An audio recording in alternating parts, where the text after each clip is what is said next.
Putain, il est toujours pas réveillé, lui? 498, 499 et 500. Qu'est-ce qu'il y a? Ouais, non, bah c'était. Il est déjà 7h. Bah, il est 7h, moi je suis arrivé depuis un quart d'heure. Là, comme tu le vois, j'ai eu le temps de faire 500 pompes. C'est d'ailleurs ce que je vous conseille de faire tous les matins. Non, plus sérieusement, juste, c'était une blague. Juste un petit échauffement musculaire le matin, ça peut être bien. Moi, c'est ce que je vous conseille de faire pour réveiller et pour réveiller le corps, avoir de l'énergie. Ce que je vous conseille aussi de faire le matin, et c'est ce que je conseille d'ailleurs de faire à mes élèves, si votre objectif c'est de réussir le concours, c'est déjà de commencer la journée par être actif. Ça passe du coup par échauffement musculaire. Alors, vous n'êtes pas obligé de faire 500 pompes, mais vous pouvez faire une vidéo d'abdos d'à peu près 10 minutes, vous pouvez faire des exercices d'étirement, de mobilité. Si ça vous intéresse que je vous partage les vidéos que moi je suis régulièrement le matin, parce que là vous avez vu je rigole un petit peu, faire croire que je fais 500 pompes, mais pour le coup je fais vraiment abdos, mobilité ou étirement le matin. Si vous voulez que je vous partage les vidéos, n'hésitez pas à me le dire en commentaire. Douche froide qui est le deuxième élément de la routine que je suis le matin, qui n'est pas une routine très compliquée, hein. Normalement en 30 minutes c'est plié. Après, vous petit déjeunez rapidement et en 45 minutes, vous êtes prêt pour partir bosser. La douche froide, c'est hyper important parce que c'est sortir de sa zone de confort dès le matin. Et si vous voulez réussir ce concours, à un moment donné, il va falloir sortir de sa zone de confort. Plus tôt vous le faites le matin dans la journée, mieux c'est. C'est pour ça que je vous conseille de prendre une douche froide et pas une douche chaude ou une douche tiède. Donc go, je vais pas vous filmer évidemment toute la douche, mais on se retrouve juste après. Allez, tchuss. Et voilà. Une douche froide plus tard, on est bon. On va pouvoir enchaîner avec le troisième pilier de la routine du matin, qui est la respiration. On est bon, ça repart. Je me suis changé rapidement. On va partir sur la respiration. Du coup, la respiration, c'est la respiration Wim Hof que je vous conseille de faire. C'est la respiration que je conseille du coup aussi à mes élèves. La respiration Wim Hof, c'est quoi? C'est une vidéo de 10 minutes que je vais te montrer sur YouTube, je vous mettrai le lien en description, et où il faut juste suivre les indications de notre ami Wim Hof, qui est, pour la petite histoire, c'est un Suédois je crois, ouais, qui s'appelle du coup Wim Hof, et qui est allé repousser les limites du corps humain par rapport au froid, notamment un des trucs pour lequel il est connu lui, c'est qu'il est allé monter l'Everest en shorts et en tongs. Donc voilà, la vidéo que vous pouvez suivre, c'est celle-là. Respiration guidée par la méthode Wim Hof. Je vous conseille de prendre la version en anglais, c'est quand même beaucoup plus sympa parce que la voix en français est... Voilà, la voix en français c'est juste pas ouf. Donc voilà, vous vous mettez là, hop là, petit PC, vous vous asseyez contre un mur en position, bon, pas de méditation, mais simplement une position que vous pouvez garder pendant 10 minutes et être à l'aise. Avec le dos bien droit, c'est important. Et ensuite, que dire de plus, vous lancez la vidéo et c'est parti. Moi, je vais vous montrer rapidement à quoi ça ressemble, mais en gros, c'est 3 séries où vous allez faire 30 inspirations, expirations à fond.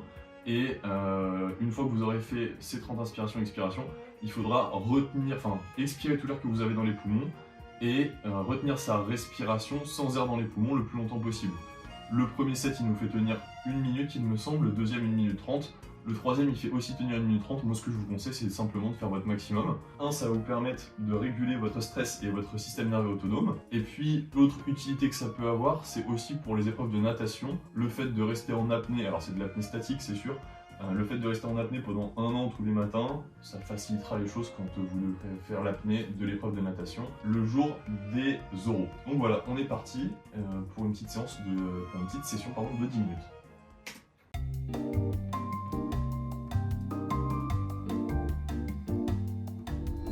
Exhale in 3, 2, 1. On est bon. Là, tu vois, il est quelle heure? Il est 7h15. Donc, tu vois, je me suis levé à 6h45. En 30 minutes, c'est bon. Là, vous avez le temps de vous habiller, de prendre un petit déjeuner. Et en 45-50 minutes, vous êtes prêt le matin. Et je peux te dire que j'ai toute l'énergie nécessaire pour attaquer une bonne journée de boulot. Et on a une bonne journée qui nous attend. Donc, c'est parti. On passe tout de suite à la suite. Je me change, on prend un café et on se met à bosser. Pareil, le matin, faites ce que je dis, faites pas ce que je fais. Je vous conseille de ne pas boire un café avant, 1 heure après votre lever. On a un peu traîné, on a discuté, donc il est 7h45. Je me suis levé à 6h45, c'est en général ce que je fais. J'attends 1 heure avant de boire un café ou même un thé le matin. Tout simplement parce que le matin, votre corps, il a un pic de cortisol et que si vous buvez un café en même temps que ce pic de cortisol, le corps va se dire, je schématise vraiment grossièrement, qu'il y a moins besoin d'avoir ce pic de cortisol, il va juste être remplacé par le café que vous buvez le matin, et vous allez avoir l'impression, au bout de quelques temps, de n'avoir jamais d'énergie le matin sans boire un café, parce que vous aurez tout simplement remplacé le mécanisme normal de votre corps par la caféine. Tac, je te fais un thé dans une seconde, ne t'inquiète pas. Tu t'organises un peu comment la semaine pour l'accompagnement et en même temps faire la médecine? Comment est-ce que je m'organise pour avoir les deux en même temps? Et bah là tu vois, le matin et le début d'après-midi, je vais vous montrer ça. Je me concentre sur la médecine. Aujourd'hui je bosse chez moi, mais ça peut m'arriver, ça m'arrive quand même souvent, je pense les 3/4 du temps d'aller à la bibliothèque, qui est pas très loin en bus.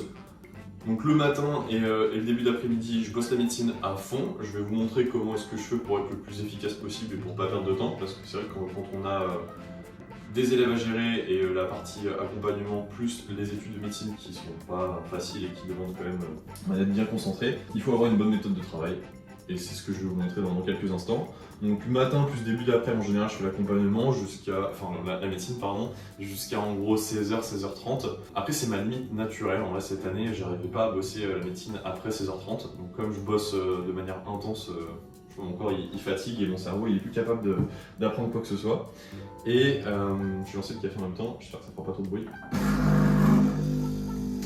Et ensuite, une fois qu'il est 16h, soit j'ai beaucoup de choses à faire avec les élèves de l'accompagnement, et dans ce cas-là, je vais pas faire de sport et je vais directement aller taffer, aller assurer le suivi, répondre à leurs questions.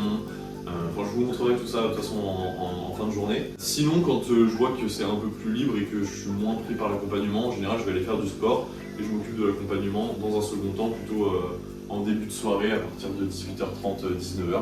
Mais du coup, de toute façon, c'est ce que je vais faire aujourd'hui, donc je vous montrerai ça. Il est quelle heure? Il est moins 10, on va pouvoir attaquer la médecine. Je vais vous montrer un petit peu comment je m'organise, qu'est-ce que je fais déjà même avant de commencer à travailler. Et puis après, comment est-ce que j'organise sur la matinée, quand est-ce que je vais travailler, quand est-ce que je vais faire des pauses, et qu'est-ce que je fais pendant les pauses. Juste, petite habitude que je prends, parce que j'ai une barre de traction chez moi, chaque fois que je passe, j'essaie de faire entre 5 et 10 tractions. Vous avez l'épreuve à la fin de l'année pour les oraux, des tractions de la suspension pour les filles. Je vous conseille d'installer vraiment une barre de traction chez vous pour pouvoir vous entraîner. Moi, ce que je conseille à mes élèves pour bosser, c'est vraiment de faire plein de séances, d'en faire 5 par semaine de 15 à 20 minutes pour s'entraîner. Je crois que j'avais déjà partagé le programme d'ailleurs de suspension et de traction sur ma chaîne YouTube, donc tu pourrais aller voir, il y a une vidéo dédiée, j'ai pas le bon mot, pour le sport, tu pourrais la checker. Et là, on part sur 5 tractions. Et c'est parti pour les bosser. Ok, déjà, avant de commencer à travailler, qu'est-ce que je vous conseille de faire? Là, je suis dans ma chambre. Si vous êtes à la bibliothèque, normalement, il n'y aura pas besoin de faire tout ça. Mais de bien éclairer l'endroit où vous bossez. Là, il est encore un peu tôt le matin, donc ma chambre, elle n'est pas méga éclairée. Je me suis mis 2 lampes comme ça. Tac, tac, bien éclairé. Deuxième point, de l'eau. Un grand verre d'eau. Et après, troisième, bon, ça dépend sur le support sur lequel vous voulez travailler. Il y a pas mal d'élèves qui me demandent est-ce qu'il faut un iPad, une tablette pour bosser ou un ordinateur pour la médecine. Pas vraiment de bons conseils à vous donner, c'est vraiment en fonction de ce que vous préférez. Personnellement, je suis plus efficace sur un ordinateur. J'ai fait toutes mes années de médecine, dont la première année, avec un ordi. Pas celui-là, un ordi qui a lâché il y a quelques années. Et pour l'instant, je reste sur ordi pour bosser mes cours. Je trouve ça plus pratique. Vous, normalement, enfin moi c'est ce que je conseille à mes élèves, j'ai 2-3 bouquins pour les différentes matières scientifiques majoritairement, donc SVT, maths et physique chimie, pour bosser sur des supports papier. Après en médecine, vous verrez, certes on peut bosser sur les collèges, donc qui sont les référentiels papier dans chaque matière pour travailler, mais on peut aussi tout faire avec un iPad, une tablette ou un ordinateur, donc vous verrez tout. Là, moi, actuellement, sur ce que j'ai prévu ce matin, il n'y a pas besoin que je travaille avec des supports papier. Ça va majoritairement être des Anki et des fiches de révision, parce qu'on est déjà vers la fin du semestre, donc c'est plus des révisions que de l'apprentissage. Là, on va partir du coup sur 4 heures de travail, peut-être même 5. On va faire du 8h-13h et on ira déjeuner après. Et comment je m'organise pour bosser 5 heures? Moi, je fais 55 minutes de travail, donc je vais prendre mon téléphone, enfin ou même mon ordinateur. Je vais me mettre un timer sur mon ordinateur de 55 minutes. Pendant ces 55 minutes, je vais bosser à fond, il va y avoir aucune distraction, pas de musique, ou en tout cas une musique sans parole. Je vais du coup bosser tout le long de mon timer, je vais me fixer un objectif. Donc là pour la première heure de cours, moi je vais me fixer comme objectif d'avancer un maximum sur mes Anki du jour. Les Anki, je vous montre juste après ce que c'est. Et c'est tout. Je me fixe un seul objectif, comme ça mon cerveau il sait qu'il a une seule chose à faire et il va se concentrer uniquement là-dessus. Une fois que j'aurai fini les 55 minutes, je vais avoir 5 minutes de pause. Et là, l'erreur à ne pas faire, c'est de prendre son téléphone, de répondre à des messages, enfin de noyer son cerveau dans de l'information. Ce qu'on fera plutôt, ça va être juste de boire un coup, aller dehors, prendre l'air, respirer et vraiment ne rien faire. C'est-à-dire ne pas remettre de l'information dans le cerveau et vraiment de garder cette continuité-là entre je travaille et je fais rien et pas je remets plein d'infos dans mon cerveau.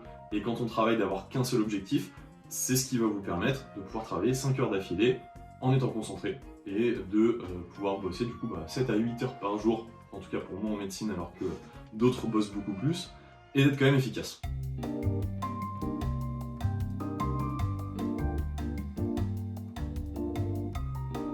Hop, et voilà, là je m'arrête, tu vois, ça fait 55 minutes.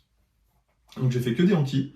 Je vous montrerai pendant une prochaine pause comment c'est Anki. Si vous voulez que je vous fasse une vidéo d'ailleurs complète sur comment installer Anki, l'utiliser, que ce soit efficace, parce que ce soit pour votre terminale ou même pour vos années de médecine, c'est quelque chose dont vous allez vous servir. Et là on part du coup sur 5 minutes de pause. Très important, je reprends pas mon téléphone, là tu vois, juste boire un coup. On va aller dehors quelques instants, je vais me mettre de l'eau sur la tête. Et après c'est reparti pour 55 minutes. Go! 5 tractions, c'est important.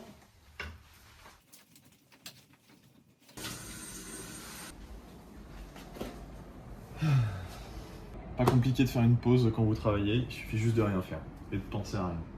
C'est peut-être la partie la plus difficile. Mais vraiment essayer de couper avec ce que vous venez de faire précédemment, de ne pas repenser à ce à quoi vous venez de travailler. Laissez le subconscient faire son travail. Vous là, juste profitez du moment présent. Prenez le soleil, buvez un coup. On va repartir dans 3 minutes là. Et vous verrez que vous serez plus efficace qu'en ayant à scroller pendant 5 minutes.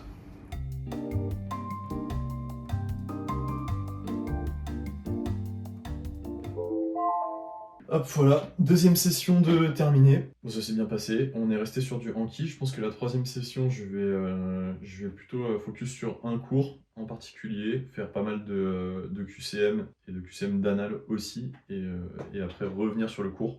C'est ce que je vous conseille de faire en général.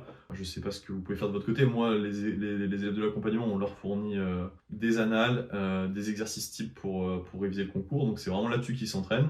Il faut pousser le cerveau à faire des erreurs, comme pour le sport. Et ensuite, on comprend pourquoi on a mal fait. Et là, à ce moment-là, on va créer un Anki. D'ailleurs, je pense qu'on va utiliser cette pause ou la pause d'après pour vous montrer globalement comment ça marche Anki.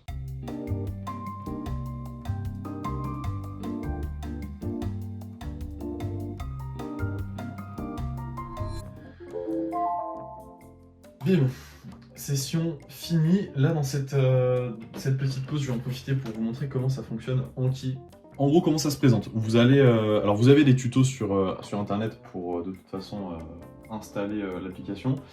Le truc peut-être à savoir, c'est que sur Mac et iPad, donc globalement sur Apple, c'est 30 €, c'est payant. Et c'est gratuit sur Windows. Donc moi là je l'ai pas payé, je suis sur Windows. Comment ça se présente? Vous allez pouvoir ouvrir Anki, le lancer pour la première fois ici. Vous n'allez pas avoir de ce qu'on appelle de paquet de révision au début. Moi j'ai un paquet EDN pour les révisions des EDN, qui sont les examens qu'on passe en 6e année pour préparer le concours de l'internat. Enfin, pour préparer le concours qui va nous classer parmi les étudiants en France pour choisir l'aspect et la ville de l'internat. Globalement, vous allez pour la première fois créer un paquet, et après vous pouvez créer des sous-paquets pour chaque matière, donc SVT, maths, physique, chimie, français et anglais. Oui, vous pouvez créer des Anki pour chaque matière. Pourquoi? Donc là par exemple je vais créer un paquet concours ESA, tac, tac, comment ça se passe? Voilà, je clique sur OK. J'ai mon paquet concours ESA, je vais cliquer dessus. Félicitations, vous avez enfin fini ce paquet. Donc là, on a bien bossé. Non, le but, ça va être d'ajouter. Vous avez un menu paquet, un menu ajouter. Comme j'étais sur le menu concours, enfin le paquet concours ESA, il me l'a automatiquement mis ici. Là, vous pouvez choisir le type de carte. Anki, c'est vraiment un système de révision avec des flashcards. C'est-à-dire que vous allez créer vos flashcards. Donc, qu'est-ce qui s'affiche au recto? Quelle est la question que vous posez? Et vous allez créer la réponse au verso. C'est important de bien prendre le temps de les créer, même si c'est long, parce que c'est aussi ce qui va vous permettre de retenir bien les informations. Si vous voulez pas vous casser la tête, vous partez sur des basiques, c'est-à-dire il y a un recto, vous cliquez, il y a le verso qui s'affiche. Après, vous avez d'autres options, par exemple généralité, où c'est dans les deux sens, c'est-à-dire que ça peut vous afficher et le verso et le recto. Ça va majoritairement être pour des révisions de langue, donc par exemple de l'anglais, où vous allez vous mettre la traduction peut-être de mots, et des fois ce sera le mot en anglais qui sera traduit en français, et puis d'autres fois l'inverse. Bref, on part sur du basique. Ici, vous écrivez votre question, donc par exemple, une des grandes questions de ce 21e siècle, ça peut être combien fait 2 plus 2. Hop, là vous avez votre question. La réponse, vous l'écrivez au verso. Moi, je suis convaincu personnellement que ça fait 4. Et je suis ouvert au débat si vous n'en êtes pas convaincu. Et ici, dans étiquette, en dessous, vous allez tout simplement pouvoir les trier. Donc là, par exemple, c'est une question de mathématiques. Donc moi, j'avais les matières de médecine qui étaient déjà enregistrées, mais là, ça va être une question de mathématiques. Vous cliquez sur Ajouter, et bim, c'est fait.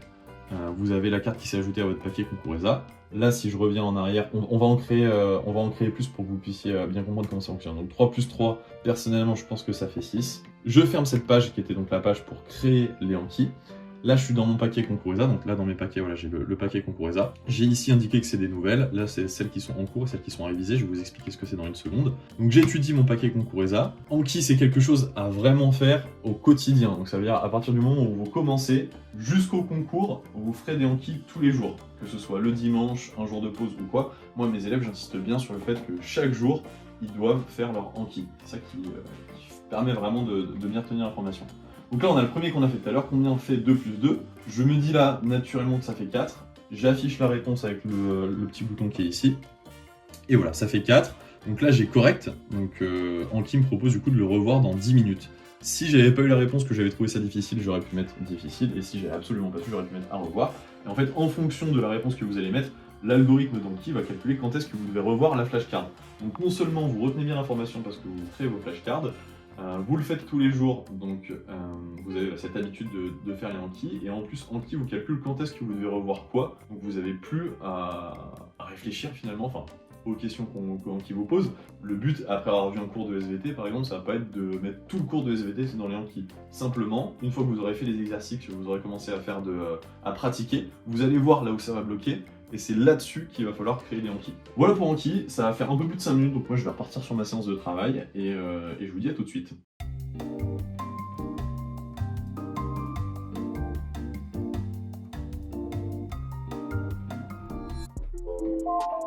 Ok, fin de cette session. Peut-être juste j'ai pensé, quand je vous ai donné les explications sur Anki tout à l'heure, il y a un truc que je vous ai pas dit, c'est que les Anki que vous créez doivent être simple, il doit y avoir une seule information, et quand vous faites le Anki, vous devez savoir si oui ou non, directement, vous savez ou vous ne savez pas. En aucun cas, vous allez expliquer tout un pan de cours dans un Anki. Ça va vraiment être... là par exemple, j'étais sur un Anki, caractéristiques de la méningo-encéphalite herpétique, et bah j'ai les 4 grandes caractéristiques, donc le traitement, le liquide céphalo-spinal, comment est-ce qu'il est, les symptômes principaux et le virus en question, et c'est tout. Je ne vais pas expliquer la physiopathologie de la maladie dans le Anki. Le but c'est de savoir en un coup d'œil, est-ce que oui ou non c'est su, est-ce que ça va être à revoir, difficile, correct ou facile. Bref, je vais prendre ma pause et on attaquera ensuite la dernière session avant d'aller manger. Allez go, la dernière. Et on aura une matinée efficace.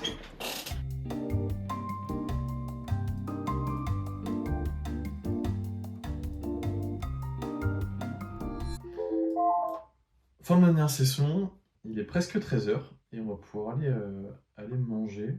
Hop là j'en peux plus, ça fait du bien. Le midi, faites vraiment une bonne pause. Bon après le conseil il est même que pour les pauses, pour les pauses entre les deep work. Passez pas votre pause du midi à vous brouiller l'esprit avec de l'information dans tous les sens. Vous pouvez prendre ce moment pour répondre aux messages, appeler si besoin. Mais vraiment pour être efficace, il faut que le cerveau il soit au plus clair possible. Donc faire une tâche très bien et ne le brouillez pas avec plein de choses tout au long de la journée. Bref, on va aller manger. C'est parti. Hop là, go, on a pris des sandwichs et là on va se poser dans ce petit parc qui est à côté de chez moi, sur un banc au soleil. Je fais pas ça tous les midis, mais comme je reçois la personne qui monte, enfin qui tourne derrière moi, c'était peut-être la moindre des choses. Mais sinon, en général, repas à la bibliothèque, au restaurant du Crous ou chez moi. Hop là, bamba. On vient de finir de manger. Je pense qu'on va se poser sur ce banc. Je vais vous sortir une vidéo où je parle un petit peu de mes anecdotes que j'ai pu avoir tout au long de mes études et puis même de comment est-ce que les médecins civils nous voient, comment est-ce que les médecins militaires s'intègrent justement dans ce cadre civil, comment les militaires nous voient, etc. Donc je pense qu'on va se poser sur ce banc. J'espère qu'on m'entend bien comme on est dehors. Et puis on va tourner ça tranquillement. Hop là, je suis bien installé, tu peux commencer à me poser des questions. La période la plus compliquée, alors avant le concours, je pense que c'était pendant le confinement de 2020 où j'ai dû travailler de chez moi le concours en autonomie complète. J'avais ma famille à côté qui passait plus son temps à s'amuser à jouer qu'autre chose.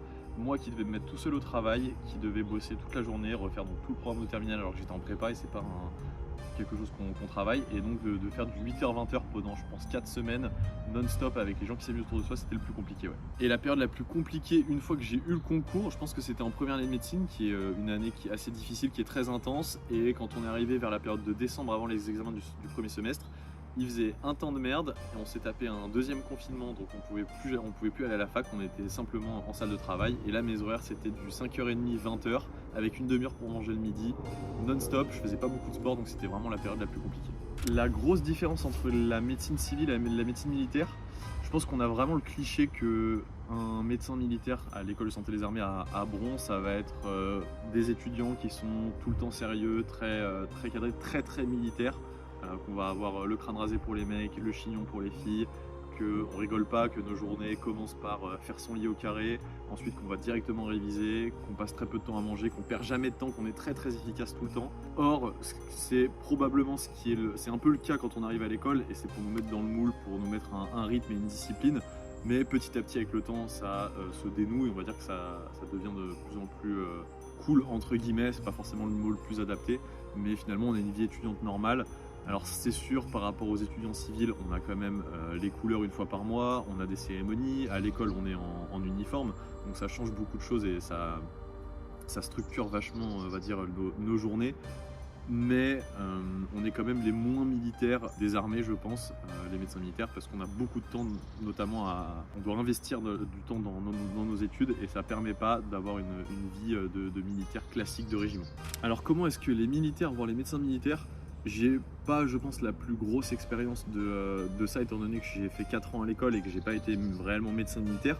De ce que j'ai vu de mes formations militaires qui étaient encadrées par des militaires d'actifs, donc des militaires de l'armée de terre, de la marine, etc. On était quand même vus comme des touristes. Ils savaient très bien qu'on n'était pas du tout les plus militaires. Qu'en régiment, les médecins militaires, c'était pas les plus opérationnels. Comme ce que je disais dans une précédente vidéo, on a beaucoup de temps qu'on doit accorder à nos études et qui font qu'on ne peut pas avoir le quotidien du militaire, faire autant d'entraînements sportifs, faire des répétitions, des manœuvres, avoir autant de formation qu'un militaire qui est dans l'armée, et on a beaucoup de temps à étudier. Et c'est pour ça que les militaires nous voient un petit peu comme des peintres, comme ils aiment bien le dire, ou comme des artistes, enfin des touristes on va dire. Beaucoup moins sérieux qu'un militaire dans un régiment qui va lui pour le coup vivre militaire, manger militaire, dormir militaire. Nous c'est pas le cas, la journée on est quand même médecin et on doit penser à nos études, notamment pendant les 6 premières années à l'école où toute la journée on étudie. Je pense une chose que les étudiants en médecine ne se doutent pas, en tout cas pour ceux qui sont pas à Lyon, c'est que les médecins militaires à l'école de santé des armées, les étudiants en médecine militaire participent aussi à la vie étudiante de médecine, font aussi les soirées et sont aussi amenés à participer aux différentes activités qui sont organisées par la fac et par les étudiants.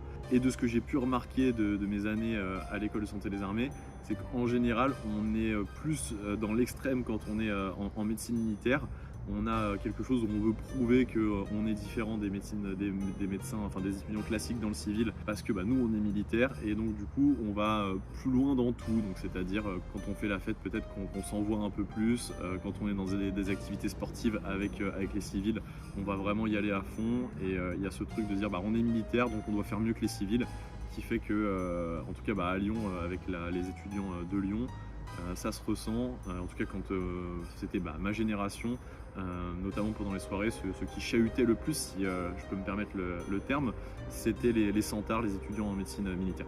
Une des façons qu'on a de bisuter les médecins dans le civil quand j'étais en médecine militaire, je sais qu'il y avait d'autres camarades à moi qui le faisaient, j'étais pas le seul, mais en tout cas moi ce que je faisais, c'était pour lancer des défis aux civils, et par exemple ça peut être en soirée pour acheter un pins ou une connerie, c'était de leur faire du sport, et moi ma spéciale c'était de leur faire une pompe. Donc là l'étudiant en question se disait que ça allait être simple, qu'une pompe c'était dans sa rage, en tout cas qu'il allait pouvoir le faire.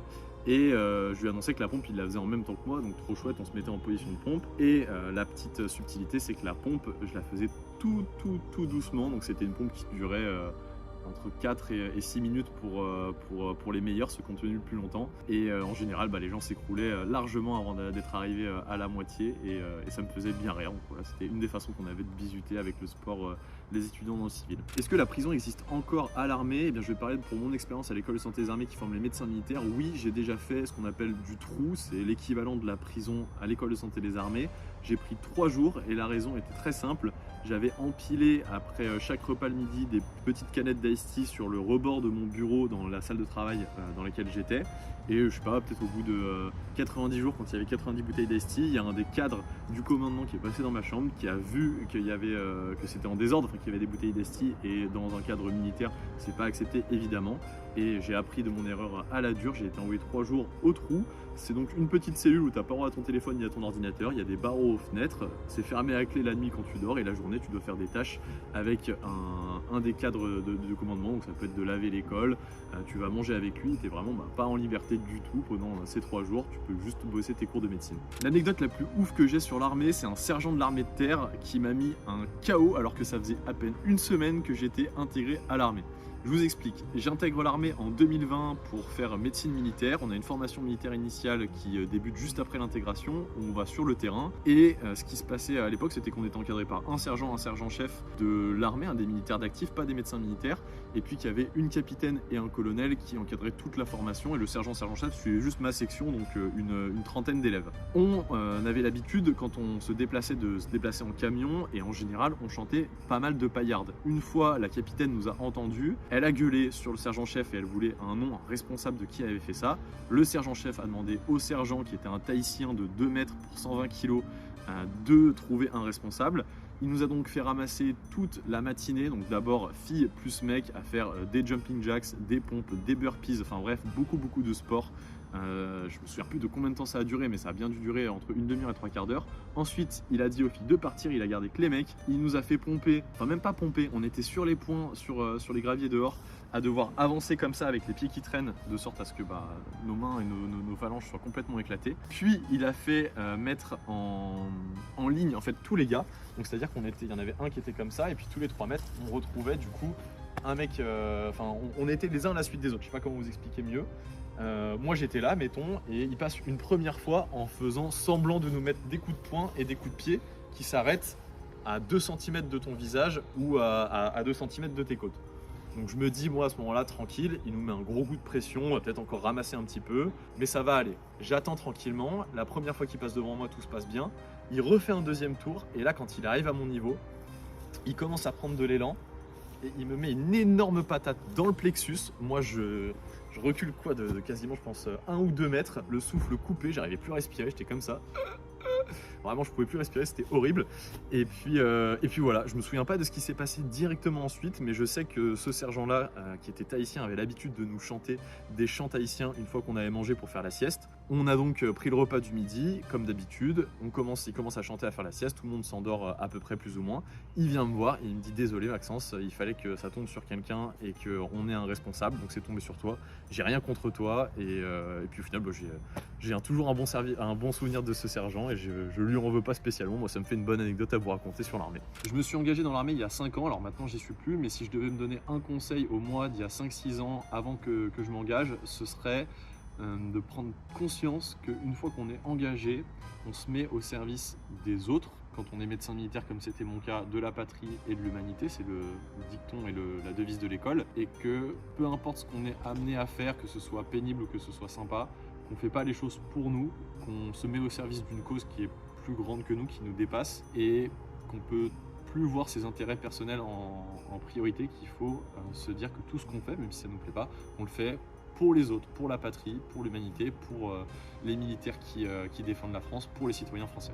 J'ai été militaire pendant 4 ans en tant que médecin militaire, et le conseil que je vais te donner si tu veux que ça se passe bien, le truc que tu dois absolument éviter si tu veux ne pas avoir d'ennui, c'est de remettre en question ce qu'un supérieur peut te dire. C'est-à-dire qu'on va sans arrêt te donner des ordres et des directives, et si tu veux que ça se passe bien quand tu es militaire, il y a un côté où, c'est pour ça qu'on dit qu'ils sont un peu cons, un peu bornés, il faut débrancher le cerveau et il faut dire ok, j'accepte de faire ce qu'on me dit. Alors certes, il faut quand même avoir un libre arbitre, ou si c'est pas en accord avec les valeurs et avec, dans notre cas, l'éthique médicale, il faut pas non plus, on peut pas se permettre de tout faire, mais que la plupart du temps quand même, allez, 99,9% du temps, il faut débrancher le cerveau et dire ok et foncer. Quelle était la place du sport quand on était à l'école de santé des armées ?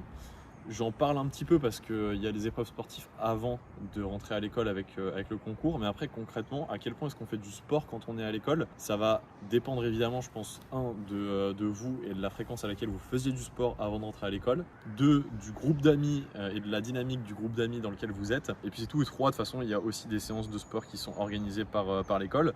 Alors, en première année, en gros, on avait juste 2 séances de sport par semaine qui étaient obligatoires, qui étaient organisées par le bureau des sports. Une partie des cadres de l'école qui organise le bureau des sports, c'est donc des militaires des différentes armées, donc armée de terre, armée de l'air, etc. Et ils organisent des séances de sport majoritairement axées, on va dire, sur du sport de militaire, donc ça va être de la course, des burpees, des pompes, des tractions, du crossfit.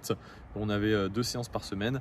Ensuite, à partir de la 2e année, on doit tous les ans avoir des épreuves de sport à jouer, c'est CCPM, donc c'est des épreuves de course, de traction, il me semble, d'abdos et de pompes. Et à côté de ça, donc de ces séances qui vont régulièrement être mises en place par le bureau des sports, moi je faisais du sport durant mes pauses en première année.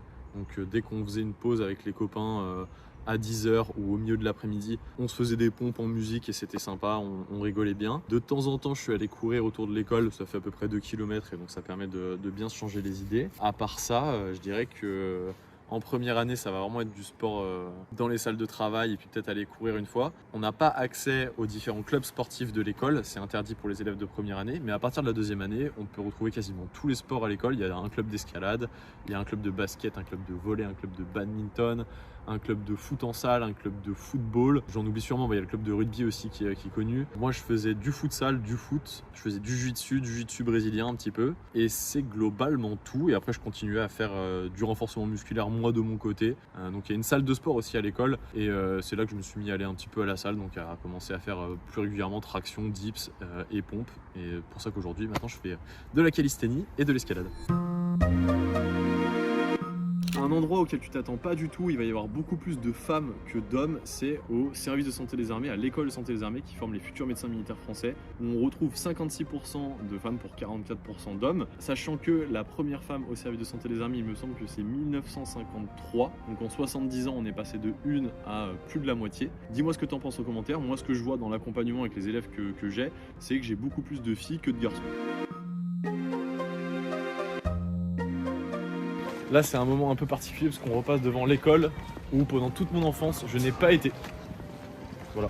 On vient de revenir à l'appart, il reste encore 15 minutes de pause. Moi, le midi, en général, je prends 1 heure, 1 heure et demie, ça dépend à quel point je suis ressourcé et en forme. Ce que je vous conseille de faire, après, vous n'êtes pas obligé, mais si vous voulez vraiment ce concours et que vous voulez mettre toutes les chances de vos côtés, prenez le conseil à la lettre. C'est de ne pas toucher son téléphone non plus le midi. Alors ce que je vous avais dit un peu plus tôt, c'est que vous pouvez répondre à vos messages, on est d'accord. Mais si vous pouvez plutôt prendre un bouquin, là je suis en train de lire Frères d'armes de Stéphane I. Ambrose, qui est un bouquin sur le débarquement. Je vous invite à avoir des lectures constructives dans ce style-là, plutôt que de prendre votre téléphone et de vous embrouiller les idées. Et puis vous avez vu aussi dans ma chambre, il y a une batterie. Et ça fait du bien de temps en temps de jouer. Alors c'est plus souvent en fin de soirée, mais ça m'arrive de temps en temps le midi de la sortir et de jouer un petit peu. Ça permet de se défouler. Ça va de pair avec les tractions que je fais à chaque fois que je passe la barre de traction. De pouvoir aussi faire du sport et bien mettre en éveil le corps. Là on a mangé ce midi, alors c'était un peu c'est pas en accord avec ce que je veux dire parce qu'on a mangé un sandwich, mais le midi je vous conseille, si vous le pouvez évidemment, c'est de limiter les féculents type pommes de terre, pâtes et riz, de vraiment en manger un petit peu le soir mais pas plus, parce que c'est des choses qui vont être très lourdes à digérer. Si vous voulez être efficace directement et pas avoir cet effet de post-prandial où vous avez envie de dormir une fois que vous vous remettez à votre bureau après avoir mangé, faire un repas avec de la viande, des légumes, des fruits, peut-être aller un œuf et de l'eau claire, c'est le top. Donc voilà, si vous pouvez mettre ça en place, c'est génial. Voilà, on va lire un petit peu et puis je pense à 14h, on va se remettre au boulot. Ok, boum, on part sur la première séance de l'après-midi. Et là, on va partir sur des QCM après avoir mangé. Ça permet de pas trop avoir à réfléchir ou en tout cas à dépenser beaucoup d'énergie.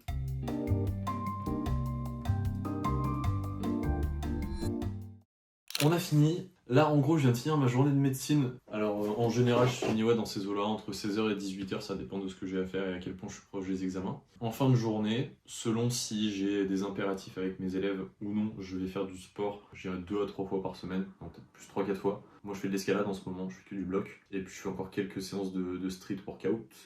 De traction, de dips et de pompe. Donc j'alterne un petit peu entre les deux, ça dépend vraiment de si j'ai des impératifs avec les élèves. Là, dans 15 minutes, j'ai un premier appel avec une élève. On va tout simplement, comme les oraux approchent, construire sa présentation ensemble. Donc c'est un petit peu revoir tous les points qu'il va falloir qu'elle mette en avant lors de ses oraux quand elle va se présenter au jury. Ça, c'est un travail que je fais avec chacun de mes élèves de façon individualisée. Après, j'ai un oral blanc avec 3 élèves. Donc là, c'est un appel beaucoup plus long où chaque élève va passer faire un oral blanc. Et ce qui est bien, comme je bosse les oraux avec mes élèves depuis septembre maintenant, c'est qu'ils ont pris l'habitude de faire beaucoup d'oraux blancs et qu'ils en font aussi entre eux des fois sans que je sois là forcément. Et ils sont du coup des bons jurys, c'est-à-dire qu'ils posent des questions avec moi, je suis pas tout seul à poser les questions. Donc là, on le fait en général à 4, 3 élèves plus moi. Chacun passe avec un minuteur, se présente, on pose des questions, etc. Et on fait ça, je fais ça tous les jours, moi quasiment, j'ai des oraux blancs tous les jours avec les élèves. Pas depuis le début de l'année, on a intensifié progressivement, mais là, plus les oraux approchent, plus on en fait des longs et plus on en fait souvent, pour vraiment qu'ils puissent pratiquer, parce que c'est comme ça qu'on devient bon aux oraux quand on n'est pas habitué à parler devant les autres. Et aussi quelque chose que j'ai oublié de vous dire, là on va bientôt avoir l'appel avec l'élève pour construire sa présentation, mais un autre truc que j'ai mis en place récemment depuis je dirais mi-février, c'est que tous les jours les élèves, chaque élève m'envoie une vidéo de lui qui s'entraîne à répondre devant la caméra à une des questions liées à sa présentation ou liées à une des thématiques qui est liée au barème de l'école de santé des armées. Moi je me le suis mis sur mon mur, comme ça quand je fais passer les oraux blancs, je sais exactement quand est-ce que je mets les points, quand est-ce que je les mets pas. Donc une des habitudes que je leur ai dit de mettre en place, c'est qu'ils m'envoient une vidéo tous les soirs à peu près sur une de ces questions-là, et moi je leur fais un feedback sur WhatsApp. Donc là on peut voir, il y a toutes les vidéos d'hier qui ont été envoyées. Ils m'envoient ça sur WhatsApp et du coup tous les jours je leur fais un petit feedback. Ça fait partie du suivi que j'assure au quotidien pour mes élèves. Ok, alors là quand tu as commencé à parler du fait que tu voulais faire médecin militaire et que tu as énoncé le mot envie, je pense que tu aurais plus pu mettre en avant le fait que c'est un projet et que c'est ce qui va donner du sens à ta vie, tu vois, ça va être beaucoup plus profond que juste une simple envie qui donne un petit peu ce côté envie passagère et qui fait beaucoup moins sérieux que si tu parles d'un projet sur du long terme. Le but vraiment lors de ces oraux, ça va être de montrer que votre réflexion elle est mûre, que le projet il est réfléchi et que vous allez être des élèves qui vont vous engager, que votre engagement il va être durable. Ils cherchent avant tout des gens qui vont s'engager sur la durée. Donc tu peux pas parler d'envie quand tu décris ce choix, la direction que tu prends et le fait de vouloir faire médecin militaire. Ça marche ? Et voilà, c'était le premier vlog sur la chaîne ESA Insider. Il était un peu approximatif, je veux m'améliorer pour les prochaines fois, c'est promis. En attendant, dites-moi en commentaire si vous voulez que j'approfondisse une des notions que j'ai abordées dans la vidéo, si vous voulez que j'en refasse d'autres, ou bien toute remarque constructive, je serai à l'écoute pour améliorer les vidéos. En attendant, abonne-toi, like et je te dis à très vite pour une prochaine vidéo.